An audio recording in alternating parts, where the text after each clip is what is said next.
ದಾವಣಗೆರೆಯ ಮೊದಲಿನ ಹೆಸರು ದವಣಗಿರಿ. ಅದು ಕಾಲಕ್ರಮೇಣ ದಾವಣಗೆರೆ ಆಯಿತು. ದಾವಣಗೆರೆ ಮಧ್ಯ ಕರ್ನಾಟಕದ ಪ್ರಮುಖ ವ್ಯಾಪಾರ ಕೇಂದ್ರ. ದಾವಣಗೆರೆ ಇತ್ತೀಚೆಗೆ ರಾಜ್ಯದ ಪ್ರಮುಖ ವಿದ್ಯಾಕೇಂದ್ರವಾಗಿ ಬೆಳೆದಿದ್ದು, ಶಿವಮೊಗ್ಗ, ಚಿತ್ರದುರ್ಗ, ಹಾವೇರಿ ಮತ್ತು ಬಳ್ಳಾರಿ ಜಿಲ್ಲೆಗಳಿಂದ ಸುತ್ತುವರೆದಿದ್ದು, ಬೆಂಗಳೂರಿನಿಂದ ಮುಂಬೈಗೆ ಹೋಗುವ ಯಾತ್ರಿಕರು ದಾವಣಗೆರೆ ಮೂಲಕವೇ ಹೋಗಬೇಕು. ದಾವಣಗೆರೆಯಲ್ಲಿ ಬೆಣ್ಣೆ ದೋಸೆ ತುಂಬಾ ರುಚಿಯಾಗಿರುತ್ತೆ ಮತ್ತು ವಿಶಿಷ್ಟ.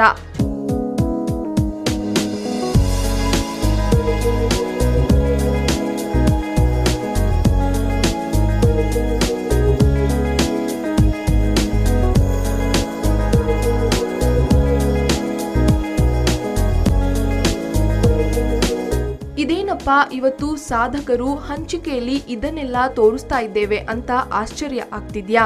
ಅಲ್ಲೇ ಇರೋದು ನೋಡಿ ವಿಷಯ. ನಾವು ಇವತ್ತು ಈ ಸಂಚಿಕೆಯಲ್ಲಿ ನಿಮಗೆ ತೋರ್ಸೋಕೆ ಹೊರಟಿರೋರು ಅಂದ್ರೆ ಸಾಧನೆಯ ಹಾದಿಯಲ್ಲಿರೋ ಮಹಾರಾಜ ಸೋಪ್ಸ್ ಪ್ರೈವೇಟ್ ಲಿಮಿಟೆಡ್ MD ಆಗಿರೋ ಡಾಕ್ಟರ್ M.E. ರವಿರಾಜ ಅವರ ಪರಿಚಯವನ್ನ ಮಾಡಿಸ್ತಾ ಇದ್ದೇವೆ.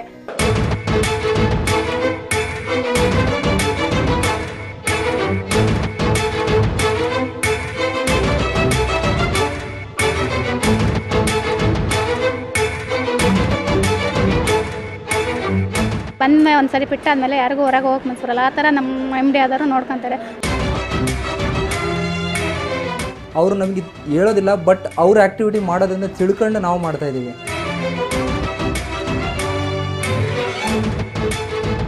ನನಗೆ ಕೆಲವು ವಿಚಾರಗಳು ಬಿಸ್ನೆಸ್ಗಳಲ್ಲಿ ಗೊತ್ತಿರಲ್ಲ, ಇಲ್ಲ ಇದು ಈ ಥರ ಮಾಡು ಅನ್ನೋದನ್ನು ಒಂದು ವ್ಯಕ್ತಪಡಿಸ್ತಾರೆ. ಈ ಮೆಥಡಲ್ಲಿ ಹೋಗು, ಇದು ಸರಿ ಇರುತ್ತೆ ಅನ್ನೋದನ್ನು ಅವ್ರು ಹೇಳಿದಾಗ ಅದ್ರ ಪ್ರಕಾರ ನಾವು ಮಾಡ್ತಾ ಹೋಗ್ತೀವಿ.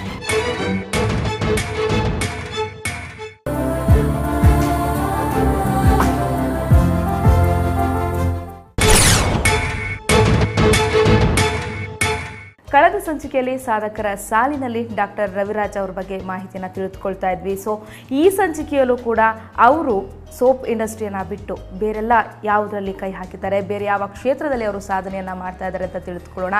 ಸೊ ನಮ್ಮ ಜೊತೆ ರವಿರಾಜ್ ಅವರಿದ್ದಾರೆ. ಸರ್, ಸಾಧಕರು ಕಾರ್ಯಕ್ರಮಕ್ಕೆ ಮತ್ತೆ ಸ್ವಾಗತ.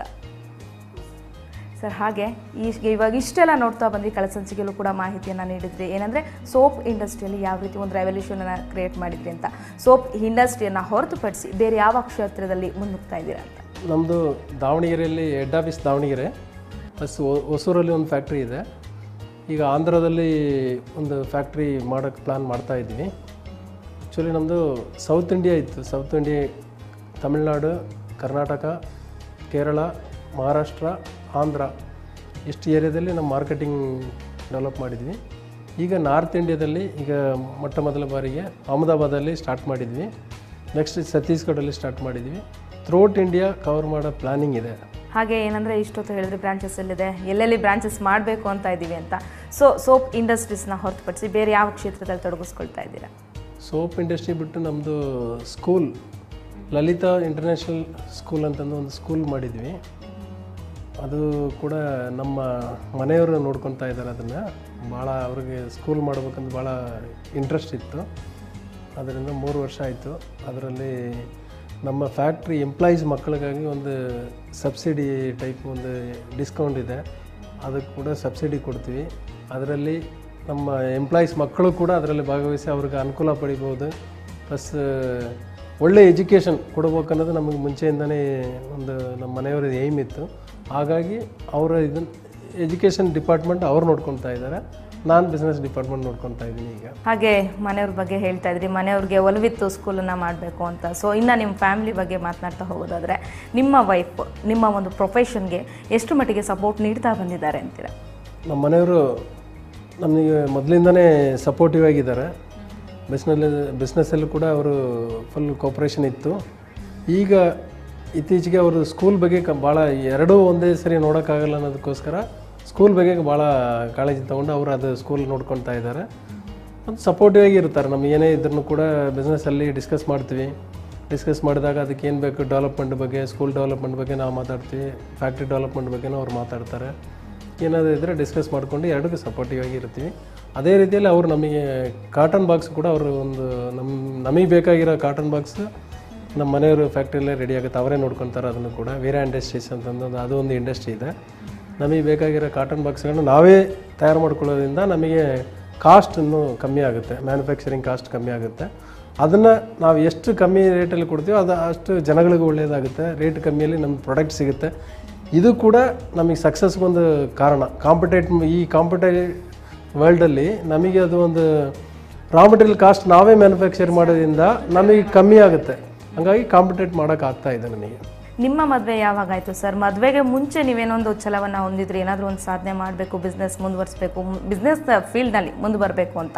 ಸೊ ಮದುವೆ ನಂತರ ನಿಮ್ಗೆಲ್ಲಾದರೂ ಸ್ವಲ್ಪ ಡೈವರ್ಟ್ ಅನ್ನೋದೇನಾದರೂ ಆಯಿತಾ? ಯಾಕೆಂದರೆ ಅಲ್ಲಿ ಬೇರೆ ರೆಸ್ಪಾನ್ಸಿಬಿಲಿಟೀಸ್ ಬರುತ್ತೆ. ಸೊ ಅದೆಲ್ಲಾದರೂ ಸ್ವಲ್ಪ ನಿಮ್ಮ ಸಾಧನೆ ಕಡೆಗೆ ಅದೇನಾದರೂ ಡೈವರ್ಟ್ ಆಯಿತು ಅಂತ ಅನ್ನಿಸ್ತಾ? ಇಲ್ಲ, ಆ ರೀತಿಯಲ್ಲಿ ನನಗೆ ಮದುವೆ ಆದಮೇಲೆ ಡೈವರ್ಟ್ ಅಂದರೆ ಮದುವೆಗಿಂತ ಮುಂಚೆ ಫ್ರೀಯಾಗಿದ್ದೆ. ಅಂದರೆ ಓಡಾಡೋಕ್ಕೆ ಎಲ್ಲನೂ ಕೂಡ ನನಗೆ ಅವಕಾಶ ಭಾಳ ಇತ್ತು. ನನಗೆ ಎಲ್ಲ ಇದರಲ್ಲೂ ಕೂಡ ಫ್ರೀಯಾಗಿದ್ದೆ, ಎಲ್ಲ ಓಡಾಡೋಕ್ಕೆ ಯಾರೂ ರಿಸ್ಟ್ರಿಕ್ಷನ್ ಇರಲಿಲ್ಲ. ಬಟ್ ಮದುವೆ ಆದಮೇಲೆ ಒಂದು ಫ್ಯಾಮ್ಲಿ ಅನ್ನೋದು ಇರುತ್ತಲ್ಲ, ಭಾಳ ಊರುಗಳಿಗೆ ಓಡಾಡೋದು ಅದು. ಆದರೂ ಕೂಡ ನಮ್ಮ ಮನೆಯವರು ಏನಾರು ಇದ್ದರೆ ಒಂದೊಂದು ವಾರ 10 days ನಾನು ಊರಿಗೆ ಹೊರಗಡೆ ಅಡ್ಡಾಡೋದು ಬೇಕಾಗಿತ್ತು. ಆ ಟೈಮಲ್ಲಿ ಅವರು ಸಪೋರ್ಟ್ ಮಾಡಿದರು. ಅದೇ ಅಂದರೆ ಒಂದೇ ಊರಲ್ಲಿ ಅವರು ಫ್ಯಾಮ್ಲಿ ಏನು ಇದೇ ಊರಲ್ಲಿ ಅವ್ರ ತಾಯಿ ತಂದೆ ಇರೋದ್ರಿಂದ ನನಗೇನು ಅದರಲ್ಲಿ ಕಷ್ಟ ಅನಿಸಿಲ್ಲ.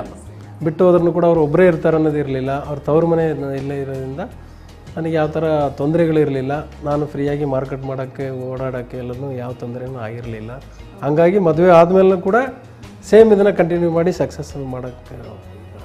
ನೀವು ಇಷ್ಟೊತ್ತು ನಿಮ್ಮ ವೈಫ್ ಬಗ್ಗೆ ಹೇಳಿದ್ರಿ, ಇನ್ನು ನಿಮ್ಮ ವೈಫ್ ನಿಮ್ಮ ಬಗ್ಗೆ ಏನು ಹೇಳಿಕೆ ನೀಡಿದ್ದಾರೆ ಅಂತ ನೋಡೋಣ ವೀಕ್ಷಕರೇ. ಆದರೆ ಅದಕ್ಕೂ ಮುನ್ನ ಒಂದು ಚಿಕ್ಕ ವಿರಾಮ. ನನಗೆ ಕೆಲವು ವಿಚಾರಗಳು ಬಿಸ್ನೆಸ್ಗಳಲ್ಲಿ ಗೊತ್ತಿರಲ್ಲ, ಇಲ್ಲ ಇದು ಈ ಥರ ಮಾಡು ಅನ್ನೋದನ್ನ ಒಂದು ವ್ಯಕ್ತಪಡಿಸ್ತಾರೆ. ಈ ಮೆಥಡಲ್ಲಿ ಹೋಗು, ಇದು ಸರಿ ಇರುತ್ತೆ ಅನ್ನೋದನ್ನ ಅವ್ರು ಹೇಳಿದಾಗ ಅದ್ರ ಪ್ರಕಾರ ನಾವು ಮಾಡ್ತಾ ಹೋಗ್ತೀವಿ.